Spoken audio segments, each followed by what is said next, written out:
What's happening, everybody?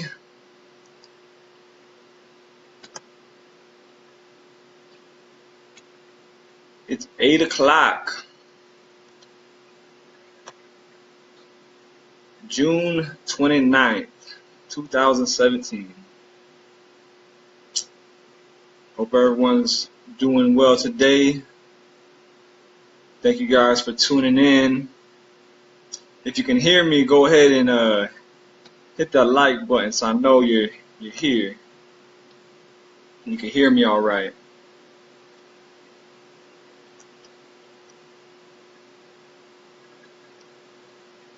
All right, what's up? What's up?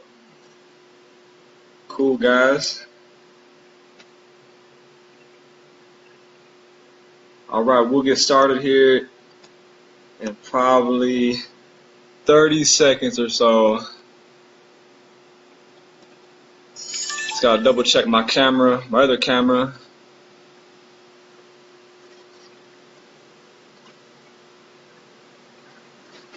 Yeah, we're doing good, we're doing good. If you guys tuned into the last one,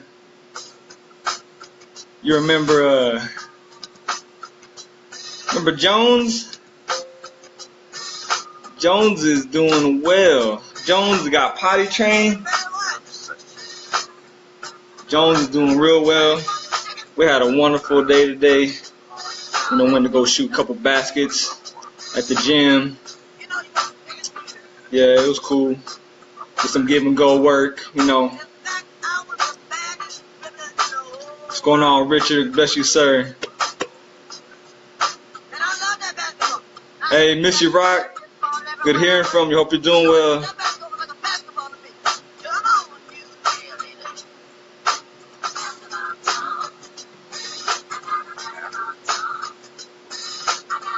If anybody can remember where this song came from, you're a cool person. Let me turn it up a little bit.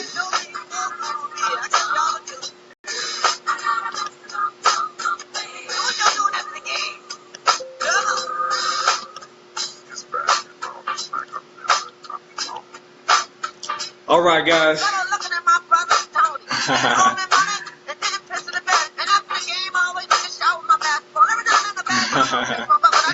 Yeah.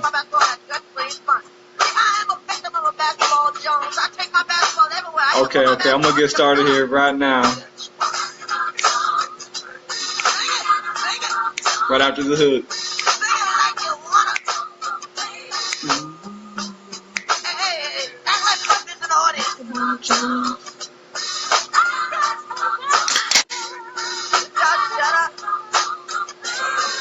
Okay, let's get serious now, for real. Alright, got my notes up. Alright, so again, thank you guys for tuning in. This video is probably going to be about 30 minutes or just over 30 minutes. There's a lot to cover, and at the same time, a lot is not going to get covered. Just want to kind of preface before I really get into the talk. This video is not to say anything derogatory towards homosexual people, and not to say that homosexual people are evil. It's not to say that they're the cause of a broken marriage culture. It's not to say that homosexual people don't deserve to be happy. It's not to say that many of the problems that we are facing today, that I will mention, is their fault. Well, the reason is because marriage is all about raising children, right? And gay, lesbian couples, they cannot have children. So how can it be their fault? The problem is the problems that we're facing in marriage today come from bad liberal ideologies that encourage people to live irresponsibly, and that's why I argue with ideas. I argue at the idea. The battle I have is in the imagination world, okay? Not necessarily the people who hold those ideas. So just to kind of briefly recap over some things that were talked about in my last video, I gave some benefits of marriage defined between one man and one woman, sexually exclusive and permanent. and everything that did for society. Just some of the benefits it did. So here are some of the benefits I listed. Because marriage was based in biology, right? It prioritized biology. So it meant that it recognized the truth about human nature, right? That men and women were made for each other, and they're the only ones that can produce children. It uses biology to link the child, right, to their biological parents, making them responsible for raising that particular child. And naturally, wedded mothers and fathers are the optimal arrangement for a child's development. Lastly, in the court system, the court favors the biological parent. So in the case of, a stepdad and a mom, right, the biological mother would probably be favored, and the court wouldn't separate children from their biological parents, right? The second thing that it did, or another benefit that it did, is government was interested in the male-female relationship because it can secure a prosperous nation through the responsible raising of children. It makes laws that maximize the likelihood that a father raises or stays in that family, commits to that family, so the society won't have to take care of that child in the form of schools, police, and welfare programs. Government is not interested in anybody's love life. Government does not care what people do in the bedroom. It's all about securing the prosperity of a nation through the responsible raising of children. Okay, the last thing that marriage did, the last thing how it benefited society, something larger than just the relationship itself, right? Is it promoted a healthy and responsible sex culture. So children were expected to be raised in marriage, and that promoted the idea that sex belongs in marriage. Otherwise, there's a good chance that one of the two parents is not going to commit to raising that kid, right? And it promoted the idea that if people are going to have sex, at the very least, they should probably love each other, right? Because sex, the marital act, transforms the male-female relationship, transform a friendship into a marriage, right? To a marital act. It makes people husband and wife. You don't go around sleeping with all your friends, right? Sex is a distinct thing that only married people do. So it gave sex was shared only between a husband and wife, and that same act could produce a father and a mother. In other words, the love-making act was also the life-giving act. And lastly, marriage civilized men, forcing men to commit to one woman sexually and not having children with other women, creating more fragmented families. Okay, so now what happens when we redefine marriage to include same-sex couples? And I say redefine because when you include same-sex couples into marriage, it's not just an expansion of the definition. Okay, it's not that easy. Actually, it's a redefinition. So all of those benefits that I just mentioned, every single one of them, go away because the majority of the norms of marriage are based in biology. And when biology becomes irrelevant and is removed as an essential part of recognizing the purpose of marriage, right, then everything that surrounds biology, it vanishes. It goes away, right? As well, and it goes to the state. Okay? What do I mean when I say it goes to the state? Well, did government create our human bodies? Did government create human nature? Does government decide who can and who cannot produce a human child? Was government there in the beginning? Was government God? No, because government has no control over what happens, over what already is predetermined in our human nature. It can only observe this phenomenon. Government did not create marriage. It can only recognize something that happens naturally among people. And because government is not the creator of human nature or marriage, it has no authority to redefine it, because biology is so interlocked with the mission of marriage. It is literally based off biology, that if government were to try to redefine marriage, it would have to redefine human nature. And if we gave government the godlike power to redefine human nature, then humanity would lose its biological right. But wait a second. Government is redefining human nature. This is 2017, haven't you heard? The old science said that if a man believed he was another man, that was a mental disorder called schizophrenia. But the new science says that if a man believes he's a woman, that is a part of human nature. Men can be women and women can be men. And if you don't like that, then you can choose from the 50 plus other genders that are out there, because in the school system, we will rewrite the biology books to say that there is no truth that corresponds to the way people's bodies are made, and we will support it and say that whatever way a person chooses to use their body, that way will be a right way. Mom and dad, well, those two can be easily substituted for two mothers and two fathers, because men and women are not different in nature. And just a side note, okay, something to think about, because we have willingly let the government redefine human nature and hand our God-given biological rights back to human government.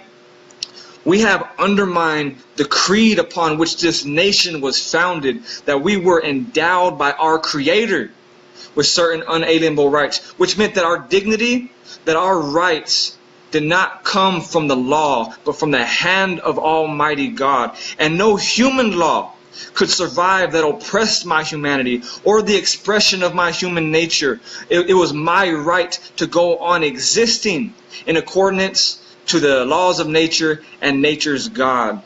Rights actually protected us from human government. Rights always trumped illegal laws, right? Because rights derived their power, their authority from the highest authority, from the highest power, from the highest intelligence. But sadly, those God-given rights that have been respected and observed in the only nation throughout all of human history are going to be handed back over to the government, to human government, and it will make it nearly impossible to recover if we don't come to our senses. Or would we rather undress ourselves from the right of God and His justice so that we can be the ones who decide what is right and what is wrong? And nature, we will define what human nature is. We are so high in our pride that we will declare to the world that we have risen above the laws of nature and nature's God. We will deny that has allowed our way of being to exist so that we can be the masters of our own fate. And that is the epitome of pride. Hashtag Pride Month, right? So if little Johnny grows up with two moms and is struggling emotionally, teenage Johnny is growing up with two moms and is struggling emotionally about how to channel his masculinity, the counselor cannot challenge Johnny's family arrangement and say that you are having a difficult time navigating your way through manhood because there is no father in your home. Okay? But the problem you're suffering from, Johnny, that problem is within you, because there is no such thing as manhood, and you don't need a father. And if you think that there might be such a thing as manhood, or that you need a father to achieve it, the diagnosis I have for you and your emotional struggle is that you suffer from a mental disorder called internalized homophobia. And that bigoted, sexist, homophobic worldview will be labeled a mental disorder for anyone who won't pretend that men and women are the same and they can interact in any way the human imagination desires. Now, is that a statement that reflects the truth of human nature? Can you take "you don't need a father" to the suburban areas of Detroit and Chicago? Why don't we ask the single mothers what they think about fatherless children? Can you take that statement to the prison system? Can you take that statement to foster care programs, that you don't need a father? See, this is what happens when biology becomes irrelevant to marriage. But there's one question I have to ask if gender and gender roles and biology don't matter.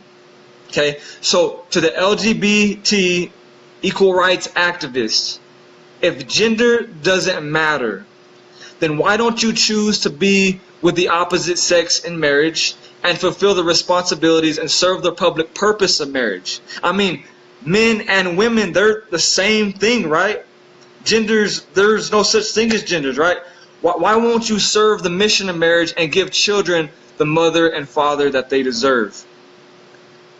You won't answer that question because that you know deep down inside that men and women are intrinsically different, that gender roles do exist, and that they do serve a public good. So why is gender absolutely necessary when choosing a lover, but have no relevance when it comes to raising a child? So it's probably safe to say that this whole thing about marriage equality was never about having equal right to marriage at all. Because every gay and lesbian person had the equal right to choose to enter into marriage before. And no one stood in their way of making that decision. No one stood in their way of those two people loving each other. Is marriage the only place where love is experienced? No, quite frequently people love each other before they get married. So no one was even denying them love, right? So what was this all about then? It was about the redefinition of marriage, and we will get to that redefinition here shortly, okay? So just to recap again, the mission of marriage between one man and one woman was to ensure that every child was given the gift of their biological mother and father. Marriage was about linking the biological mother and father to that particular child and holding them responsible for raising that child in a healthy, happy, productive, making them an upright adult, right? Because children are helpless, because they're uneducated, because they're immature, marriage served the child's needs before it served the parents' needs, okay? And it bonded the mother and father into wedlock, ensuring some sort of like stable home life, right? Again, marriage civilized men so that men wouldn't go around having multiple children with multiple women, creating more fragmented families, okay? So when it comes to parenting, children don't interpret parenting. They only interpret mothering and fathering. And David Popenoe, he's a sociologist at Rutgers University, said that gender differentiated parenting is important for the human development. And the contribution from fathers to child rearing is unique and irreplaceable.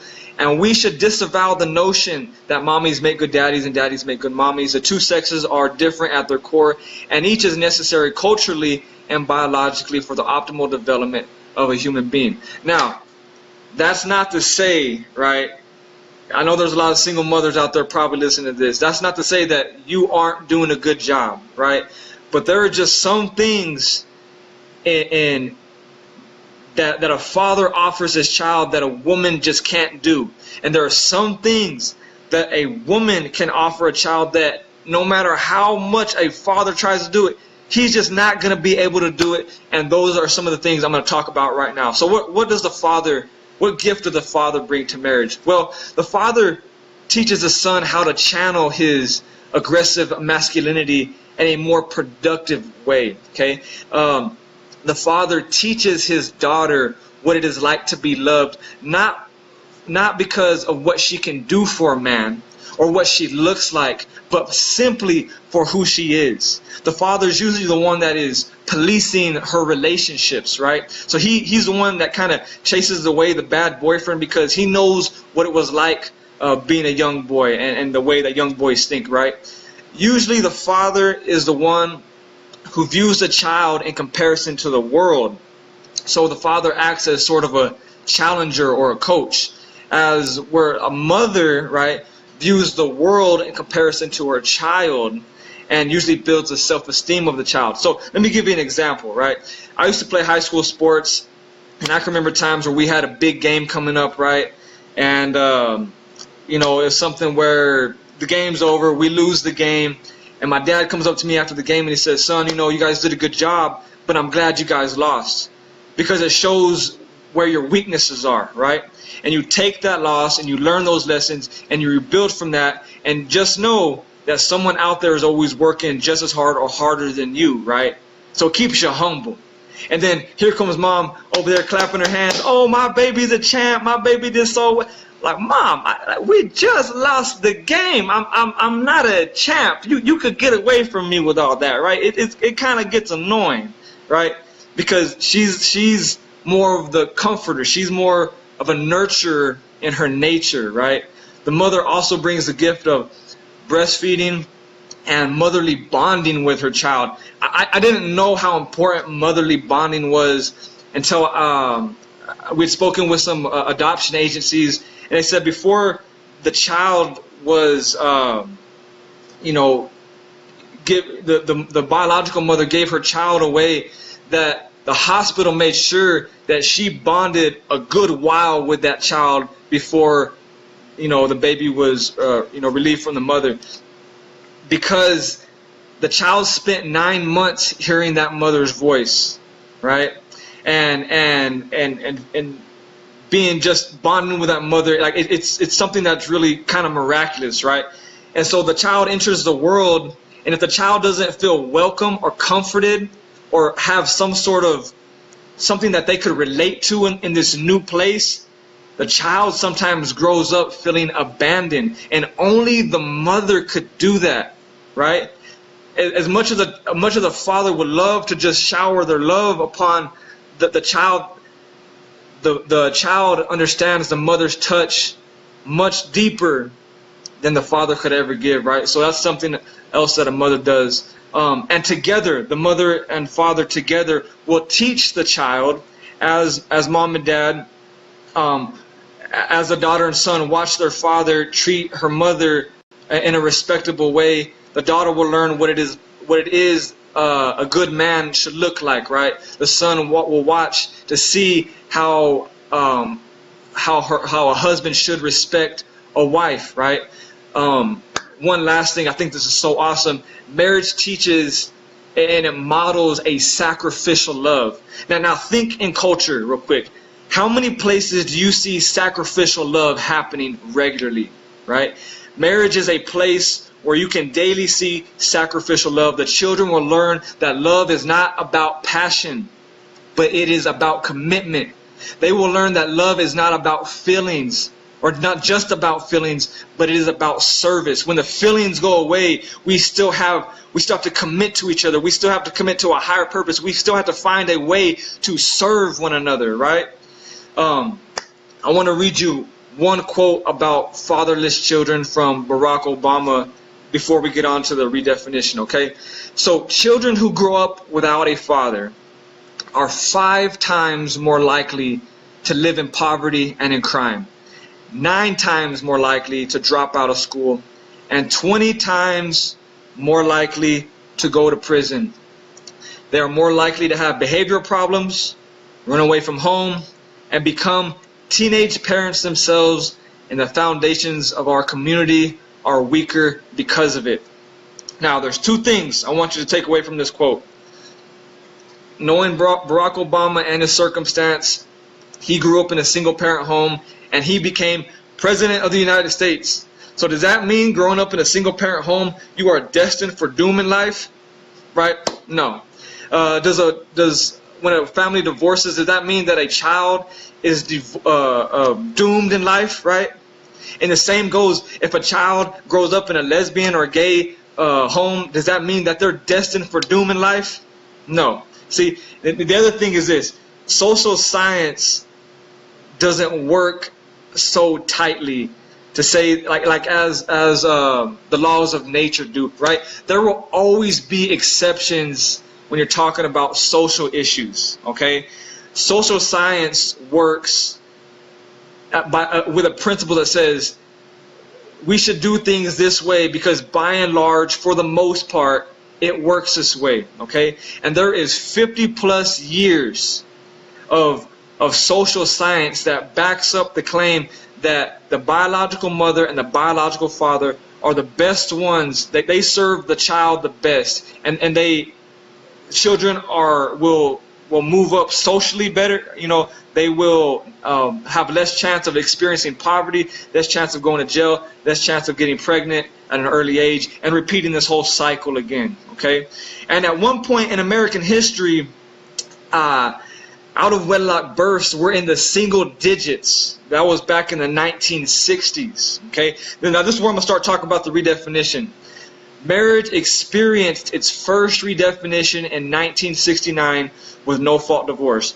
No-fault divorce taught the culture that marriage should not aspire to be permanent.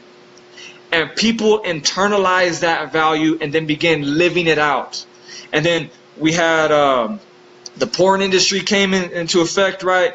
The sexual revolution contributed to more of the breakdown of the marital norms. And today there are 40% of Americans that are having children outside of wedlocks. 50% of Hispanics and 70% of African Americans are born into a home without two parents, and the majority of the time it's the father who is absent. So one of the most pressing social issues that we are facing today is fatherless children. So how will the law teach that fathers are essential when the law suggests that fathers are optional with same-sex marriage? Okay, so now we're getting to the redefinition of today, right? The redefinition of marriage today is a genderless institution.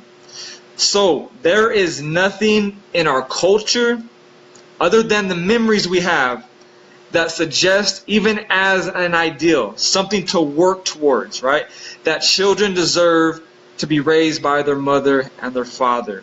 The law will teach that marriage is more about adult romance and adult emotional fulfillment than serving the needs of children. It recenters marriage around adult emotions and adult desires. John Corvino, he's a famous philosopher, one who's kind of an advocate for same-sex marriage in the LGBT community, right?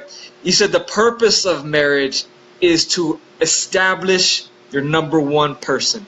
Okay, Professor Helen Alvire, I hope I said her name right, from George Mason University Law School, compiled the terms that the Supreme Court used to describe the purpose of marriage, and here is that definition.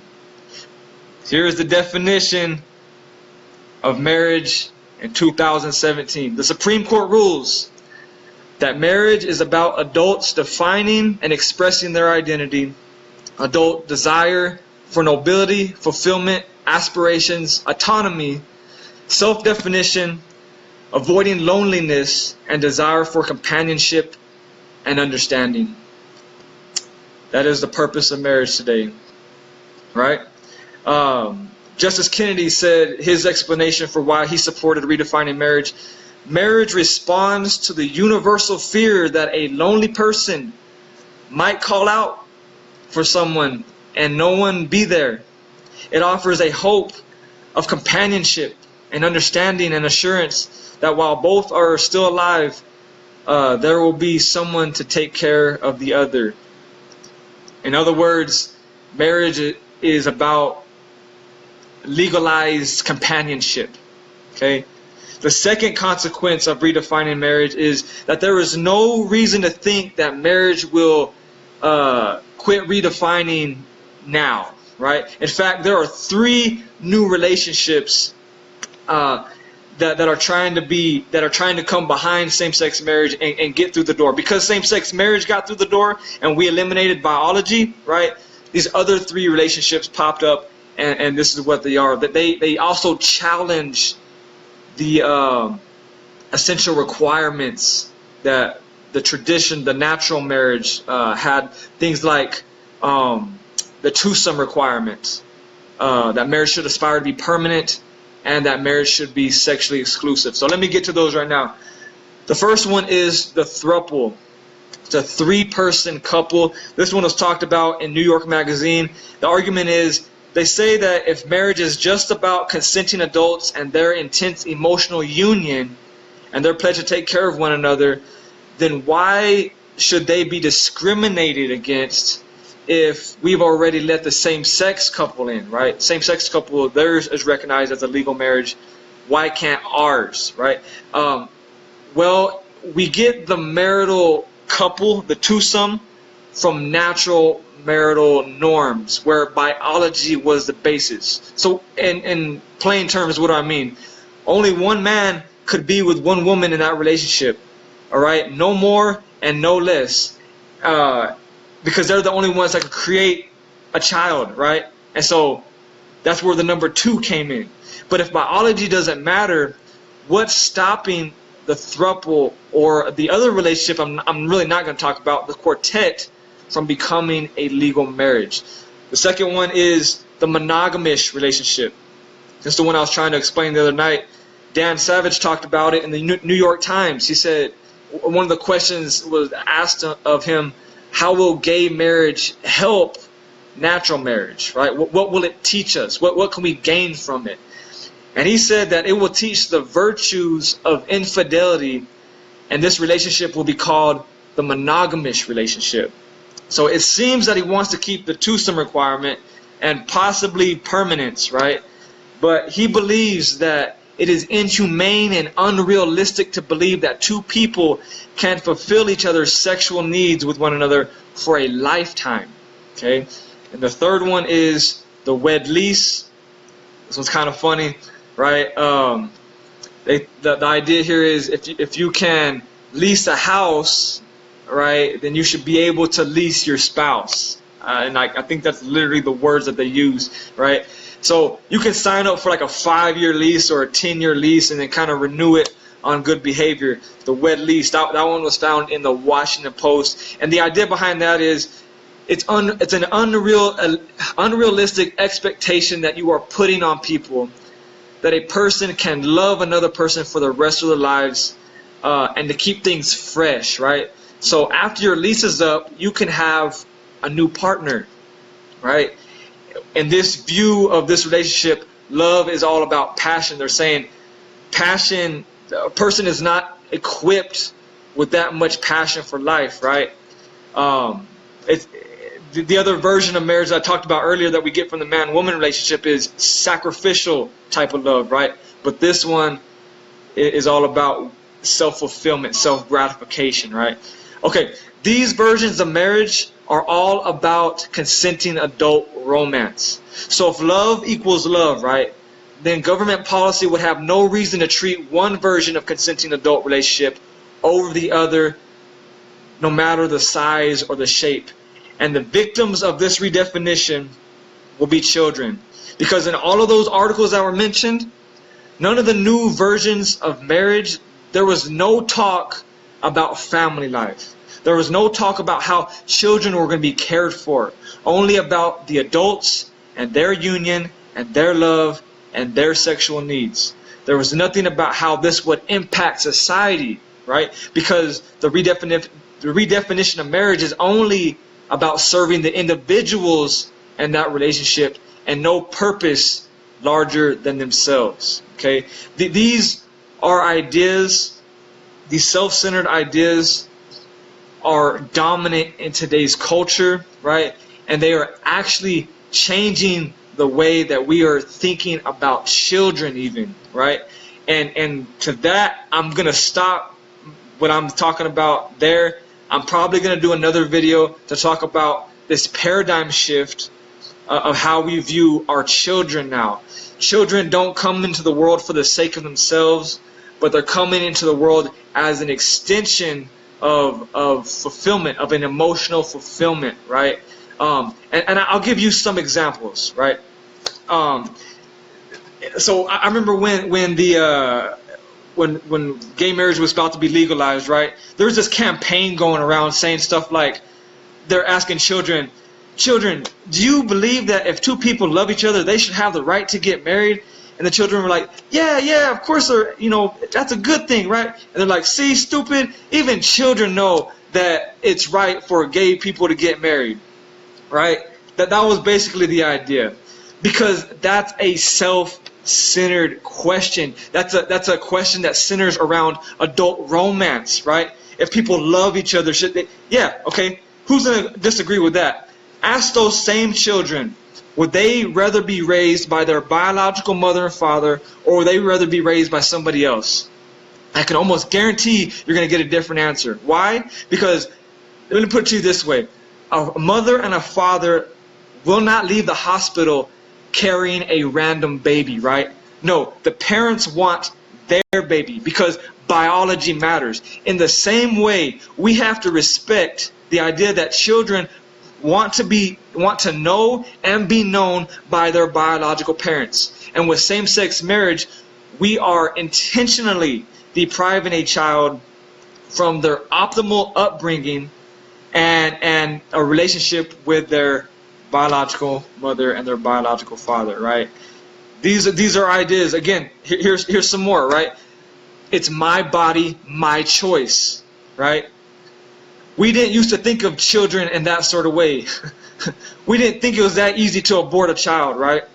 Let me give you another one that's a paradigm shift that we're going through about how we're not viewing our children. We're viewing our children as an ends of fulfillment, right? So do adoption agencies exist to give adults the children they want or the mothers and fathers they need?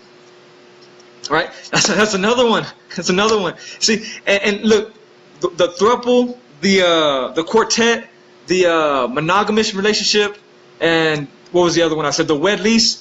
Those all promote ideas of shortened relationships and more sex. What do you think is going to happen? More children are going to be produced probably from that, right?